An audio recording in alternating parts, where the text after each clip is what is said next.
It's the worst feeling in the world. As well as the inconvenience, Apple told me this would cost me £200 to sort out. That's loads. Time to call on my old friends, the Restart Project, to see if I could do it myself. These fixers hold events to help people do exactly that. Since we met last year, the movement's expanded to over 40 countries.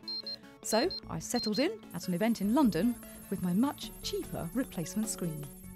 Clearly, I'm not going into this completely dry. I've done a lot of research online, watched tutorial videos, and read through how to do it. So the next thing is going from theory to practice. Before we continue, some warnings. If you think you're covered by a warranty, you'll probably want to take your broken gadgets back to where you bought them. And there's always the potential for electric shocks and broken glass. But my iPad is ancient.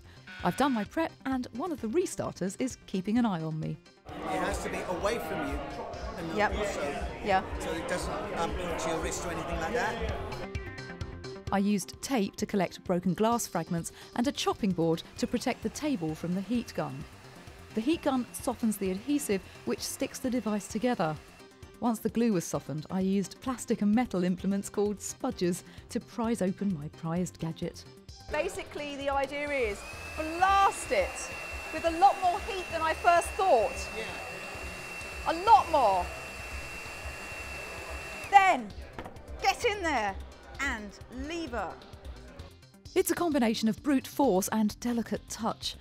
I've drawn a crowd because my repair is so complex. Plus, who wouldn't want to see the inside of an iPad? Oh, I've done it!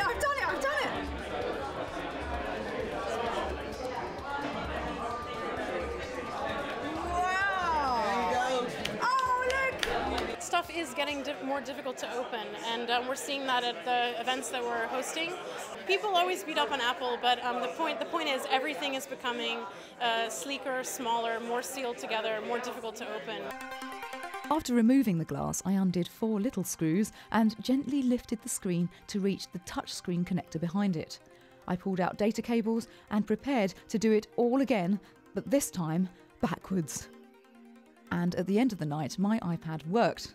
Almost. I'd severed the GPS antenna when I removed the glass cover. It really is that easy to bodge your own repair.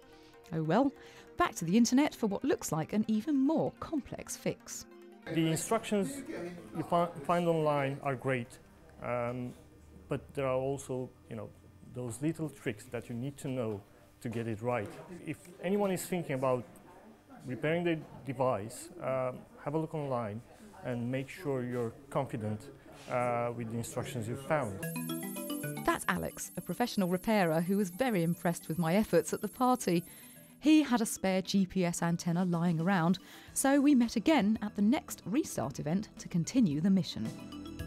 This time I borrowed Alex's professional tools. My internet ones were just not precise enough for the fix.